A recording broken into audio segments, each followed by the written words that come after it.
time. All right, so our second speaker today is going to be Jirka Poropudas. Sorry if I pronounced your last name incorrectly.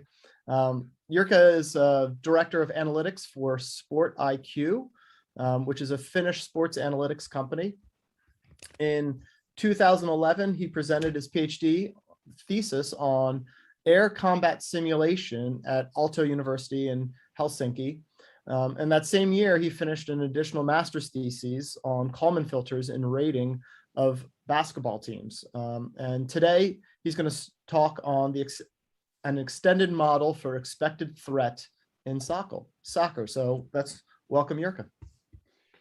Thank you, Kevin. So can you see my screen all right? Can you hear me? Okay, perfect. Looks good. So you might have guessed that from my master's thesis that I'm mostly a basketball person myself, but today's talk is about extended model for expected threat in soccer. And this is a joint work I did with Ville-Pekka Jinkilä, who works for Football Association of Finland. And the idea is that we want to know what is the value of ball possession in soccer. In other words, what is the probability of scoring when a team has the ball at the given location? And if you follow the 538.com, they had a nice article about this question about a month ago.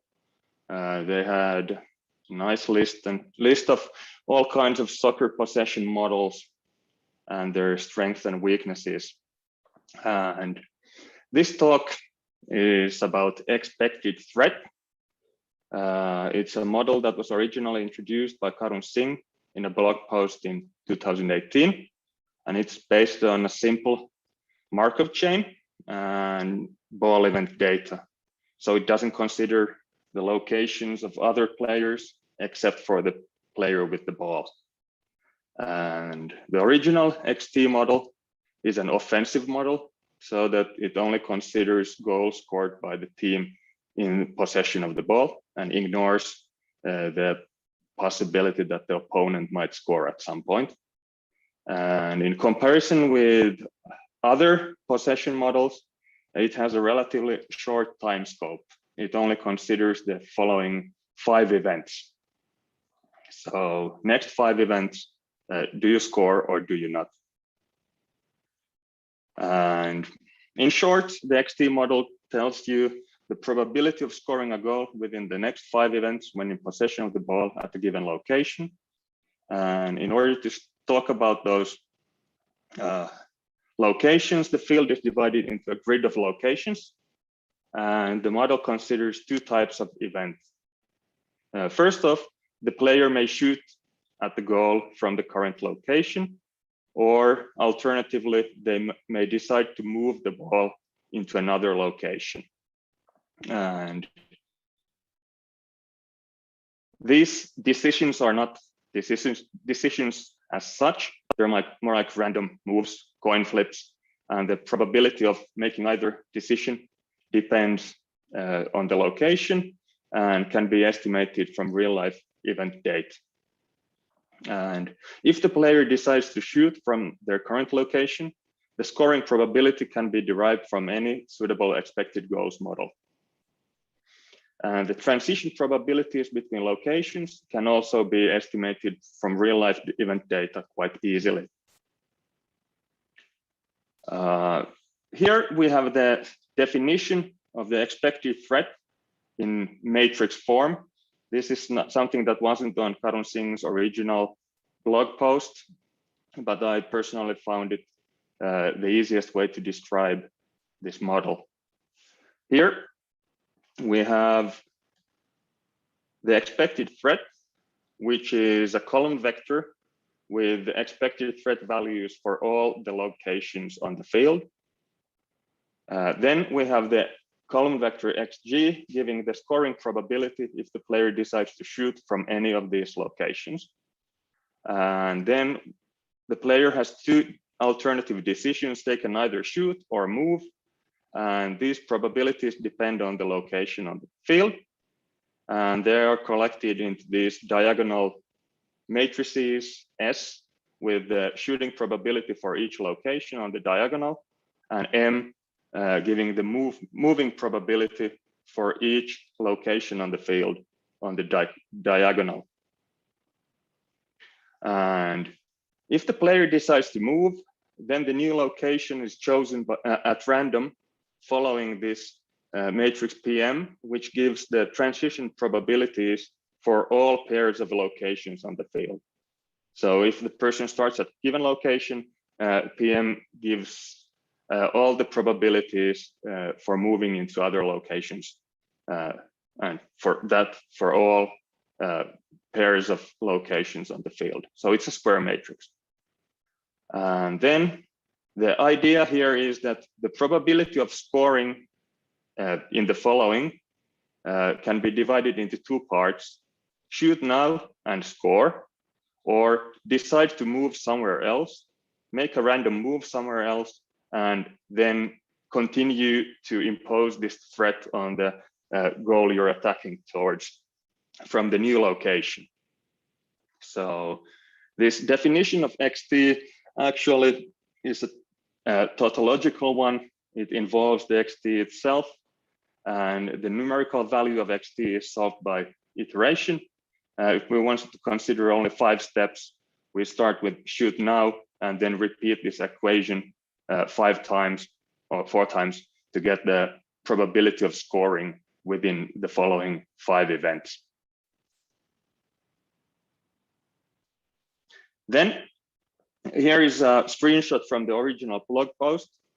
We can see that if the person has the player has the ball in this location, they have 13.6% probability of scoring within the next 5 events. And if we look at the field, if we look at the XT heat map here on the field, we can see that it's mostly covered in zeros. Most of the field is zeros because it's highly unlikely that a team starting their possession from, say, here is going to score within the next move, next 5 moves. Additionally, we notice that everything happens here by the opponent's goal, because this is a one-way model. It only considers goals for, it only concentrates on the team in possession of the ball scoring. And the idea of today's talk is to sort of extend this model into a more interesting one. It's a simple, beautiful model. There's nothing wrong with the XT model, but let's see if we can make it even prettier. So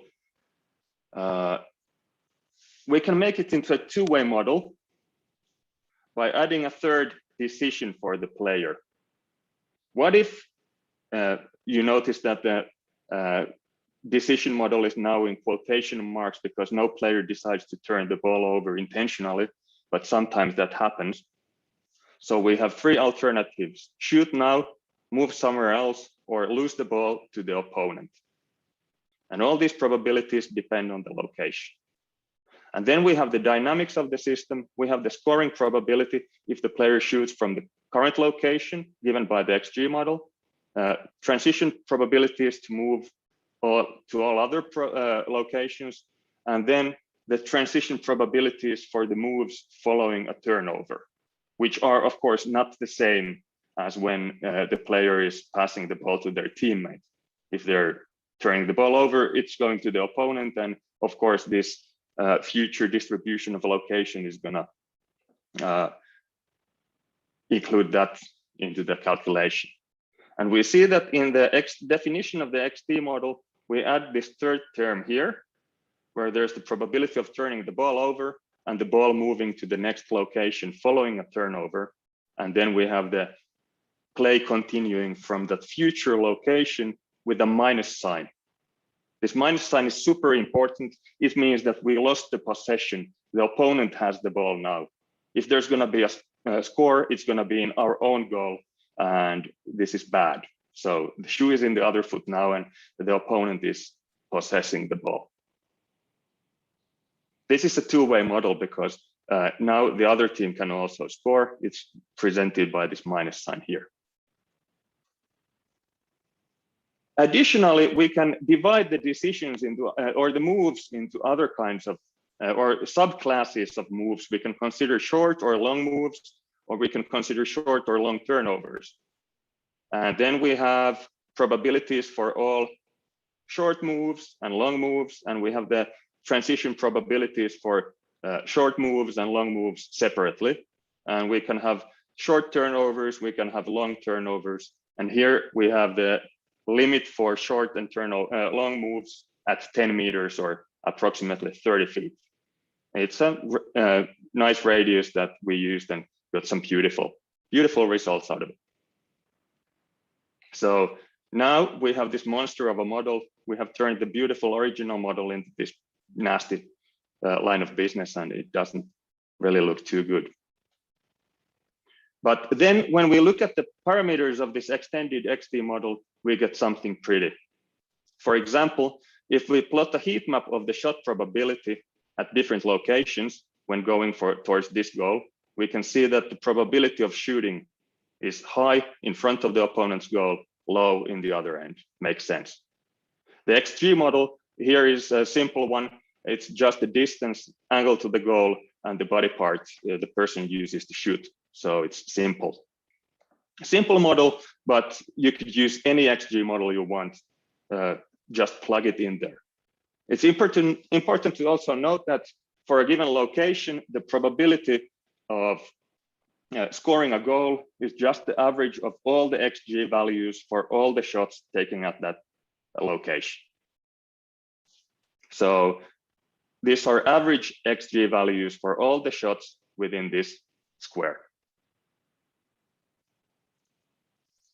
Then we have the move probabilities. We can see that short moves are where the picture is dark, the move is likely. We can see that in this area and in this area on the wings, the probability of a short move is approximately 60% when the players are trying to move towards the opponent's goal. Long moves are likeliest in our own half during the build-up phase when the players are passing the ball along quite freely. They're mostly using these over 10-meter long passes. We can also see that short moves are usually not done in our own penalty box, on the end line, close to the goal corner flags of the opponent's end line, or in front of the goal, because usually there the player is going to shoot. We can also see that once the player reaches the penalty box area of the opponent, they're not gonna use the long move alternative anymore. If the player decides to move, here we have an example. If they use a short move here, they either stay in the same square or move to the following square. If they make a long move here, there's 3 or 4 alternatives. They can either move to the pass to the left side, swing the ball to the other side, pass back to the goalie, or move the ball forward to this area. It's a bit smudgy, but they can progress the ball here. We can have these transition probabilities for all the locations, and it makes this model quite transparent. We can look at all the parameters and see what kind of results they bring. Then we have turnover probability. We can see that short turnovers are highly likely in front of the opponent's penalty box and on the sidelines where there's less space to operate with the ball, and the opponent can sort of force a turnover and continue from there. Long turnovers are likeliest around the corners when the cross is unsuccessful and ends up on the defensive team, or by our own corner flags when we try to sort of punt the ball just away from us. And then there's a hot spot. If our possession ends here, usually the ball is deflected somewhere further away and the opponent's possession starts a bit further out. Then, if we force a turnover upon our opponent in this location here, we're going to start our next possession quite close to this location if it's a short turnover. But if we force a long turnover, the ball is going to end up sprayed around somewhere far away from us. And here you can see that there's a bit limited data. We have only 640 national team matches to consider, and there was only 160 long turnovers at this location. So it might be a good idea to smooth these probabilities a bit to get more beautiful results. Okay, then quickly, let's solve the value of xt out of this monster. So we have the definition of this extended xt model. We can organize it a bit more so that we could take all the matrices that multiply xt inside one parenthesis and denote it by w. And suddenly, this thing looks a lot like the original xt model proposed by Karl Singh. And we should also note that this W here contains all the movements, all the movement decisions, all the movement probabilities, all the turnover probabilities, and all the moves following the turnover in one matrix that contains all the dynamics of the game. Then we can take the original definition of xt and substitute xt. The definition of xt here in the place of xt, we get this. We do it multiple times, and we end up with this kind of equation where we have this power series in here, identity matrix, and rising powers of w, which have a beautiful interpretation, then the decision to shoot and probability of scoring. Here, the first term corresponds to the shot that is taken instantly. First power of w is 1 move and shoot, 2 moves and shoot, 3 moves and shoot, and so on. And these moves include also the probability of turning the ball over and the direction of play changing. And we can also recognize that this is the series expansion for an inverse matrix of I minus w, which should exist unless there are some extreme pathologies in the data. And this is the so-called soccer equation. Don't use that, it's a joke of mine. Basically, this equation here contains all the possible trajectories of the play, all the moves of the ball, all the turnovers, all the transitions between locations from here to infinity.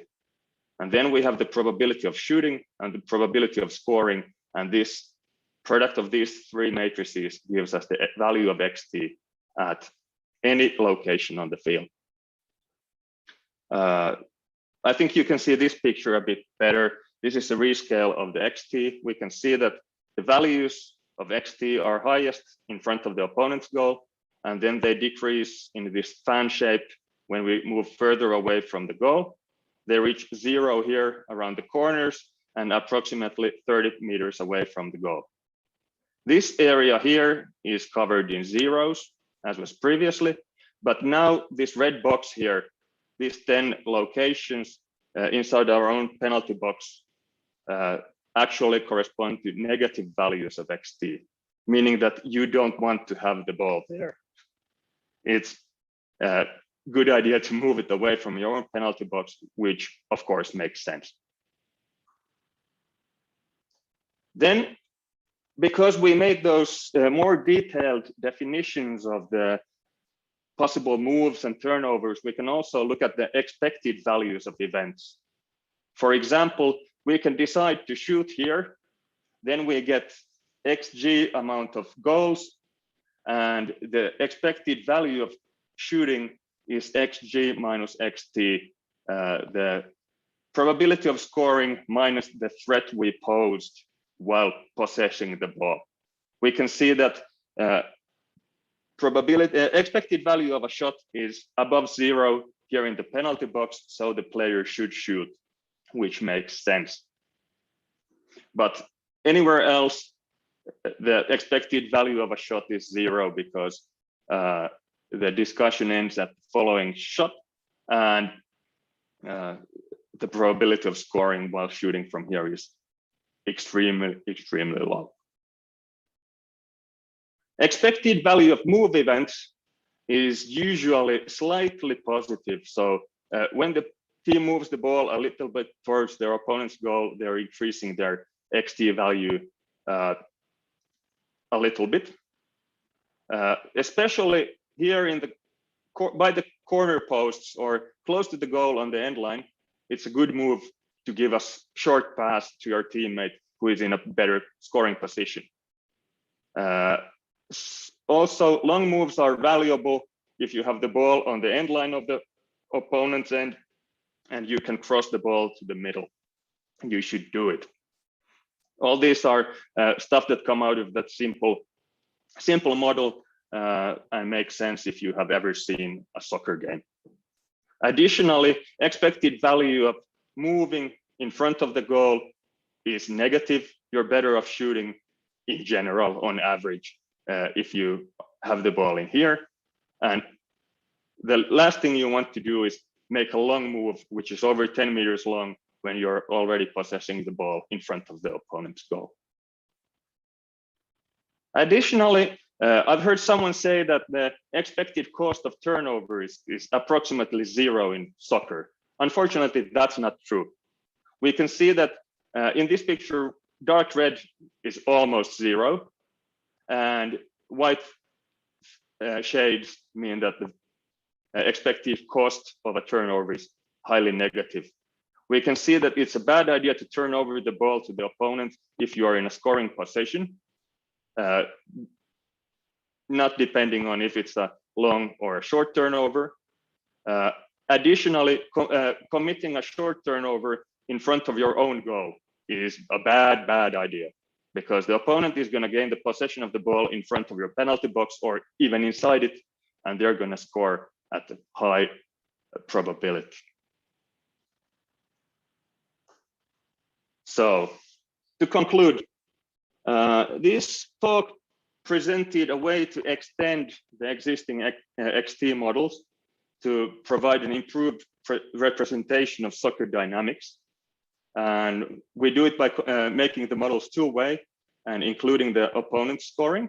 And because there's also turnovers considered, we don't have to have this sort of 5 next steps limit. We can expand the time horizon all the way up to the next shot. And then if we define more detailed state transitions, we can also calculate expected values or expected costs for all events. And that might be valuable in some sense. And overall, this was a simple extension, really transparent. You can plot all the probability tables or matrices you're using in the model on the field and make sure that they look nice, as they did. And to be honest, I was surprised to see how believable results this simple model produced. So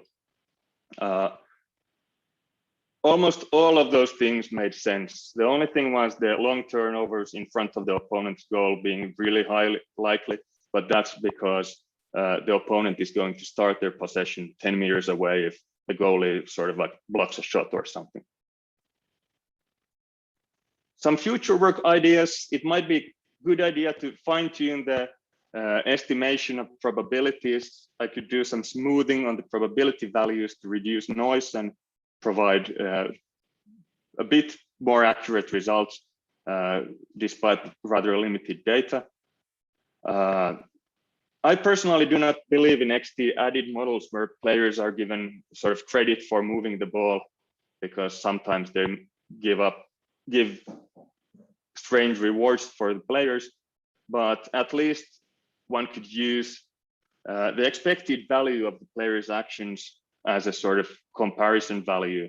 So if player moves the ball by a long pass, they should also, their reward should be relative to the value of a long pass from that given location. Then one could also include player locations in the XT model. For example, if we have the StatsBomb 360 data or some other tracking source, we could calculate the number of defenders between the ball and the goal to get better results. Or we could take into account the defensive pressure by, for example, seeing if there's a defender within a given radius from the ball carrier. Of course, if we add these sort of additions to the state space, and there's this cursive dimensionality, we might need more advanced estimation techniques for the probabilities, because in this presentation, everything was done by simply counting the number of movements from one location to another. If the state space is wider, then we have to perhaps do something smarter. Yeah, that's all I have. I put here my personal email address if you want to continue a discussion, because of course we're remotely working here. And then there's also my Twitter handle, or you can reach out to me on LinkedIn if you want to discuss any of this stuff later on. Thank you. Great, thanks, Jirka. Pretty cool talk. I like the extension idea. Let's just open this up for questions. There's one in the chat. We'll go with that one first. Ansemo asks, do you recommend to use this XT model more for like, if you were going to evaluate, could it be used for evaluating individuals, or more like a collective team or league-based measure? Personally, I think that it's best to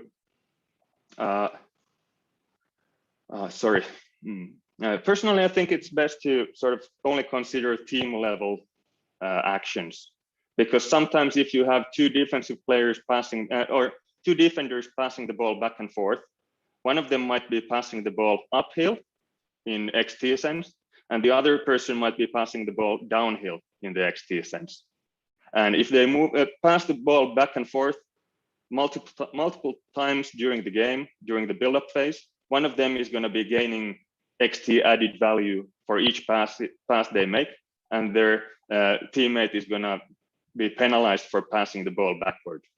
And in my opinion, sort of like dividing the XT added for the players is not a good idea because of that. And sometimes the correct soccer play is not to move the ball towards the goal. The correct move is to pass to the open player, who might be somewhere else, not directly in front of the goal. They might be open on the wing or something like that. And the XT models probably don't sort of include that into that. Right. So once you're able to incorporate player locations, that might make it. It might be more sensible at that time. Very cool. Other questions out there?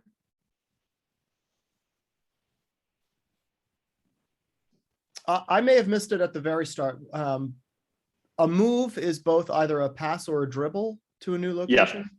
Did you think about separating those two different moves into different transition probabilities? The first model was dribble or pass. But then it turned out that short passes are not that different from dribbling from one location to another, because a dribble event, it's not like all the kicks you make, it's like start and stop somewhere else. So you can move the ball 10 meters by dribbling or passing. And we decided on the 10-meter radius as a good sort of cutoff point.